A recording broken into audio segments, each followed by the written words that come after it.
আসসালামু আলাইকুম ওয়া রাহমাতুল্লাহি ওয়া বারাকাতুহু। আলহামদুলিল্লাহি ওয়াহদা ওয়াসসালাতু ওয়াসসালামু আলা মান লা নাবিয়্যা বা'দা। আউযু বিল্লাহি মিনাশ শাইতানির রাজীম। বিসমিল্লাহির রহমানির রহিম। ওয়া লাকাদ ইয়াসসারনাল কুরআনা লিয-যিকরি ফাহাল মিন মুদ্দাকির। আল ইতিসাম টিভির পক্ষ থেকে আপনাদের সকলকে জানাই আন্তরিক মোবারকবাদ। আজকের প্রথম পর্ব আরবি বর্ণমালা এর বিশুদ্ধ উচ্চারণ। আমরা শুরু করতে যাওয়ার আগে আপনাদেরকে বলছি, মহান আল্লাহ তাআলা বলেছেন, ওয়ালাকাদ ইয়াসসারনাল কুরআনা লিয-যিকরি ফাহাল মিন মুদ্দাকির। কোরআনকে আমি উপদেশ গ্রহণের জন্য সহজ করে দিয়েছি, অতএব কেউ কি আছে তা শেখার, বোঝার, অনুধাবন করার? প্রিয় দর্শকবৃন্দ, মহান আল্লাহ তাআলা কোরআন মাজিদকে শেখা এবং বুঝা, অনুধাবন করা সহজ করে দিয়েছেন। যিনি আমাদেরকে সৃষ্টি করেছেন তিনি বলছেন, আমি কোরআন মাজিদকে শেখা সহজ করে দিয়েছি। প্রিয় দর্শক, আজকের প্রথম পর্ব আমরা শুরু করছি। আমি শুরু করছি আরবি বর্ণমালার প্রথম বর্ণ দিয়ে।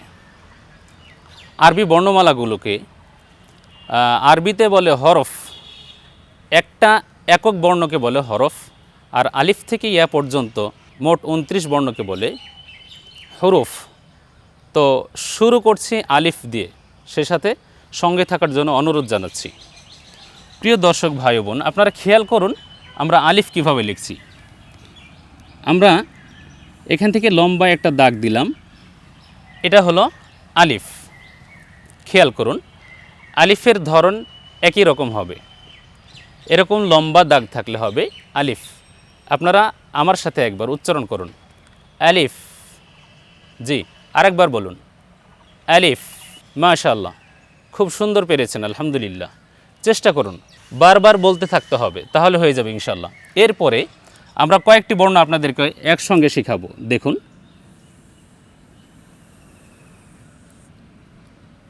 এই যে আকৃতি আমি তৈরি করেছি, এই আকৃতি দিয়ে, এই গঠন দিয়ে 3টি বর্ণ হবে। আমরা যদি এর নিচে একটা ফোঁটা দিই, যাকে আমরা আরবিতে বলি নুক্তা, নিচে এক নোক্তা দিলে এর নাম হবে বা।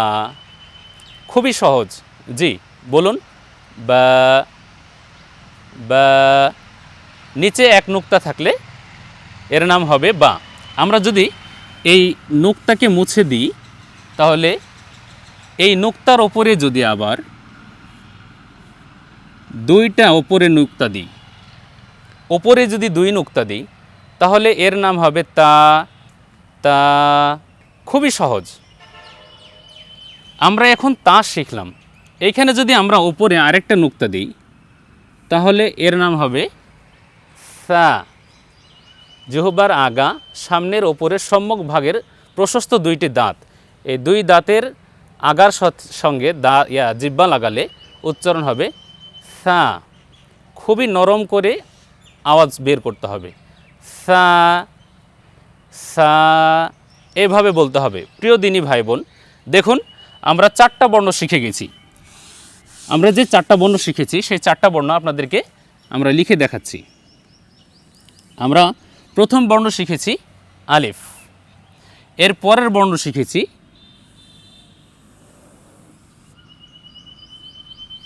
বা, তার পরের বর্ণ শিখেছি তা, তার পরের বর্ণ শিখেছি সা। দেখুন আমাদের 4টা বর্ণ শেখা হয়ে গেছে। আমাদের প্রথম বর্ণ হলো আলিফ, তারপরে বা, তারপরে তা, তারপরে সা। খুবই সহজ। আপনাদেরকে মাথায় রাখতে হবে যে এই 3টা বর্ণের আকৃতি, গঠন একই ধরনের। নিচে একটা নোক্তা থাকলে তার নাম বা, উপরে 2 নোক্তা থাকলে তার নাম তা, উপরে 3 নোক্তা থাকলে তার নাম সা। তো আমরা 4টা বর্ণ শিখে গেছি, আলহামদুলিল্লাহ। আপনারা এই 4টা বর্ণকে বেশি বেশি বলার চেষ্টা করবেন। আলিফ, বা, তা, সা। জি আলহামদুলিল্লাহ। এরপরে আমরা একই আকৃতির 3টা বর্ণ শিখব। আপনারা একটু খেয়াল করুন।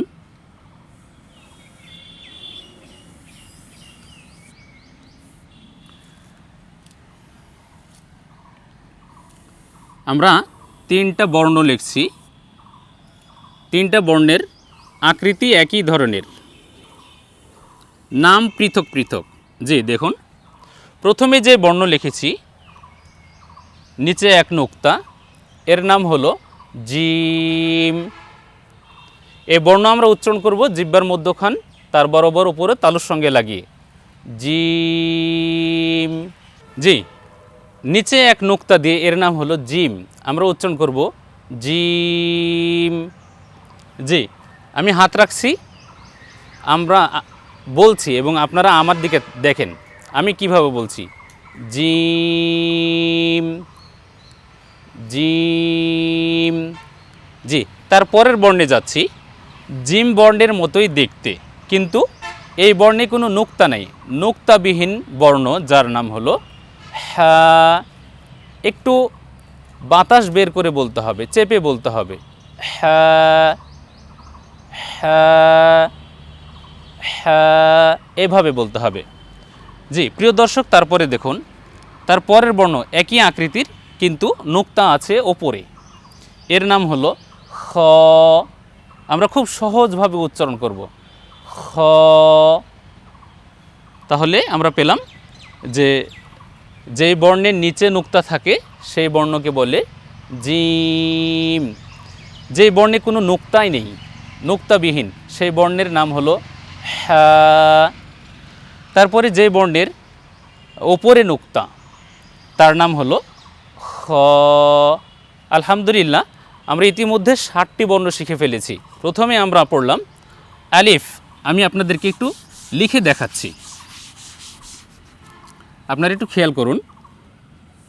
প্রথমে আমরা পড়েছি আলিফ, তারপরে পড়েছি বা,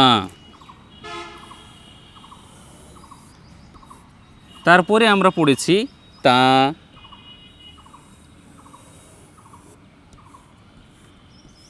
তারপরে পড়েছি সা,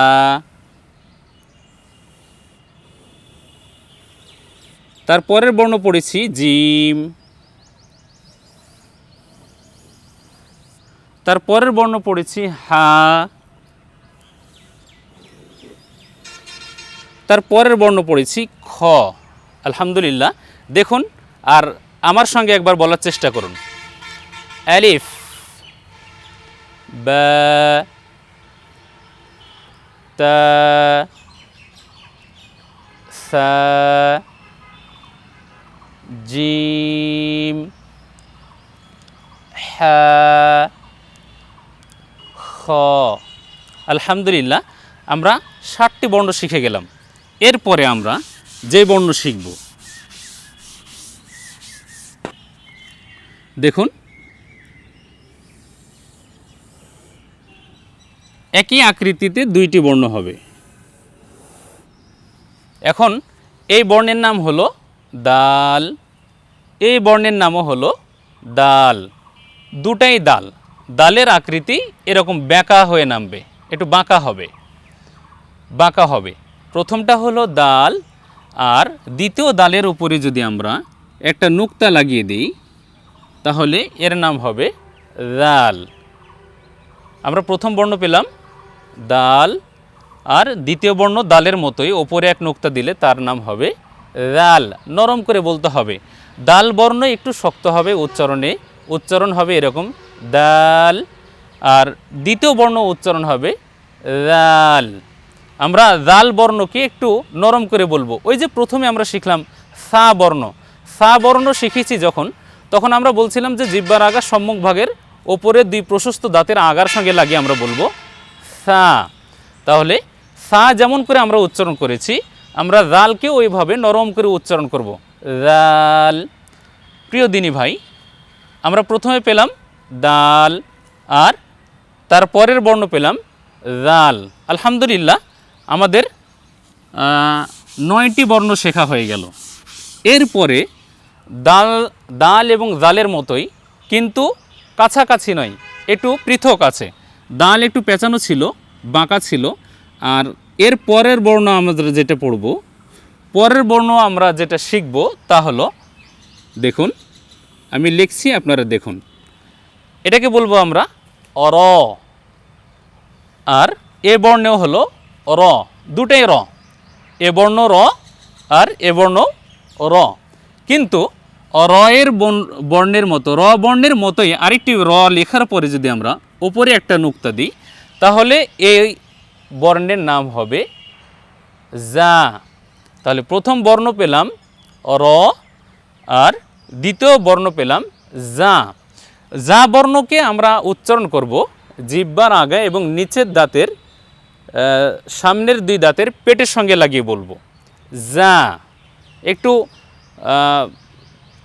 আওয়াজ হবে, চেপে আওয়াজ হবে। যেমন আমরা ঝ বর্ণ উচ্চারণ করি, ঝামেলা বলি, ঝামেলা যেমন বলি ঝ দিয়ে, ঠিক ওই ঝয়ের মতোই।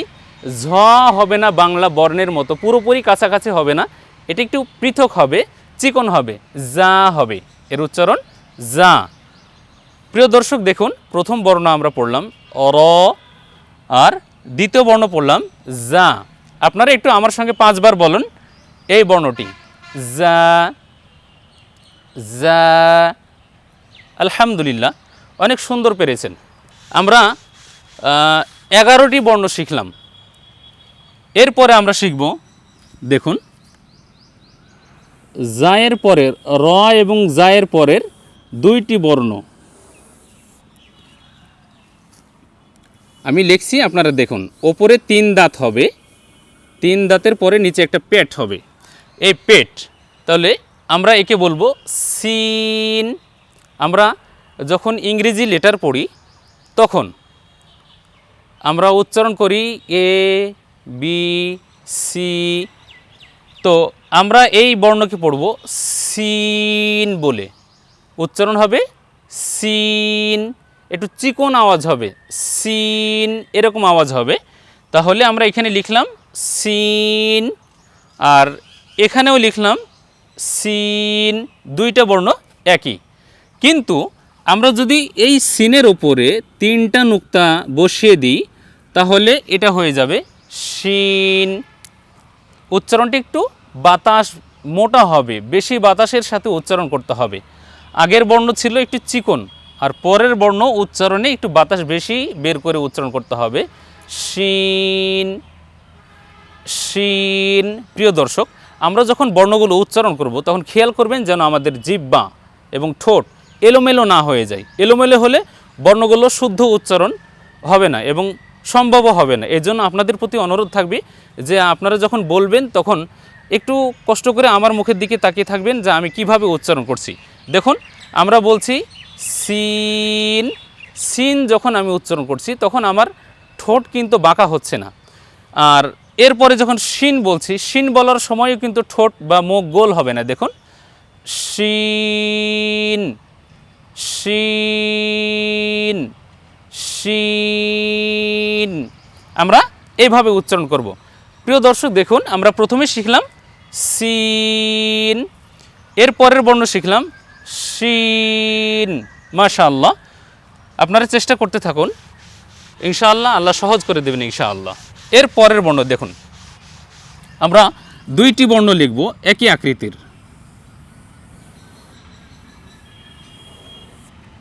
দেখুন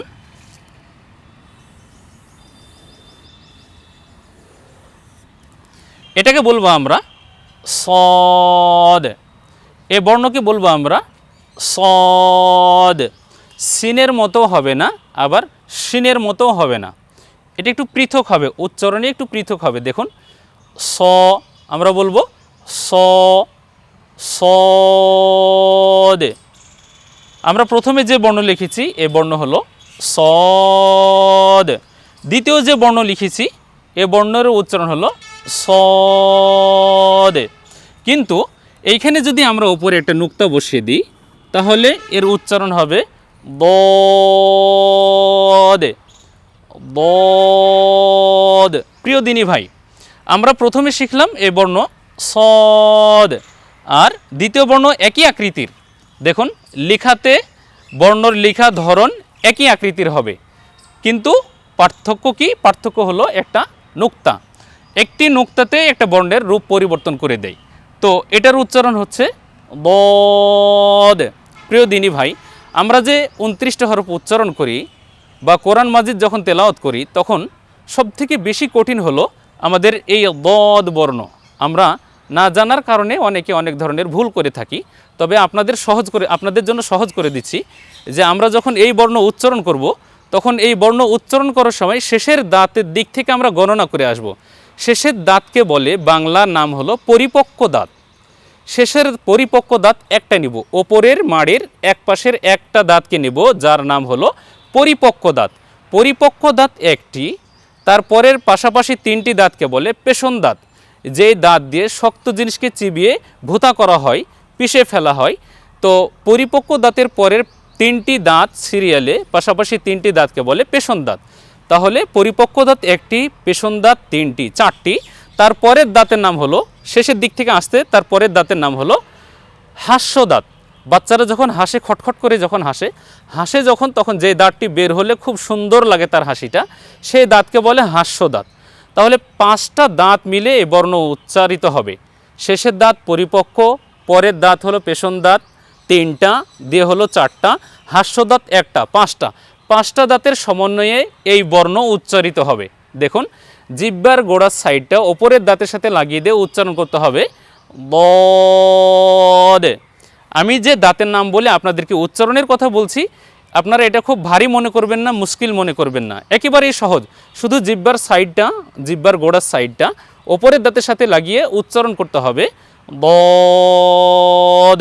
আলহামদুলিল্লাহ, তাহলে আমরা পেয়ে গেলাম সদ, আর নুক্তা দিয়ে পেয়ে গেলাম বদ।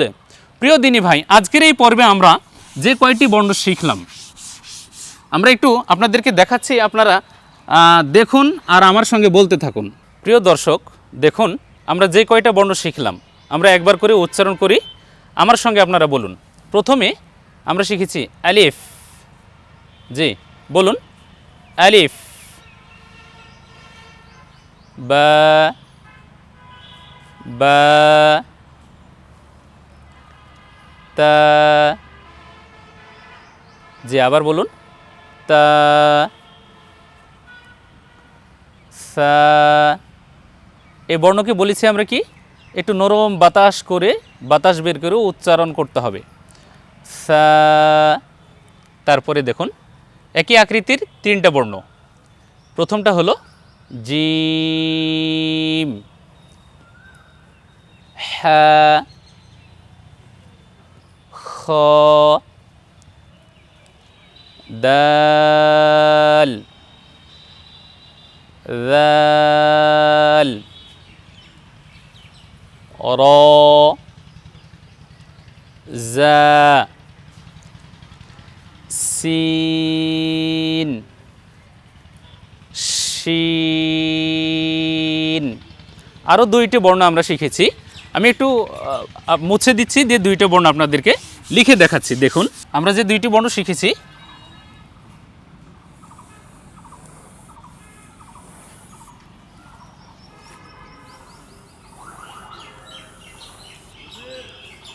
দেখুন সদ, বদ। আলহামদুলিল্লাহ, আমাদের আজকের প্রথম পর্বে এ পর্যন্তই আমরা শেষ করছি। আপনাদের প্রতি অনুরোধ করছি যে আপনারা যখন যেখানে অবসর থাকছেন, সেটা ব্যবসা প্রতিষ্ঠানে হোক, কর্মস্থলে হোক, বাড়িতে হোক বা অন্য কোনোখানে হোক, যেখানে যখন অবসরে থাকবেন, আপনাদের নিকটে অনুরোধ জানাচ্ছি যে আজকের এই প্রথম পর্বকে আপনি চর্চা করা শুরু করুন। কিভাবে? আপনি যে কয়টা বর্ণ শিখেছেন, আপনি এই কয়টা বর্ণকে আপনি সুন্দর করে বারবার উচ্চারণ করতে থাকুন।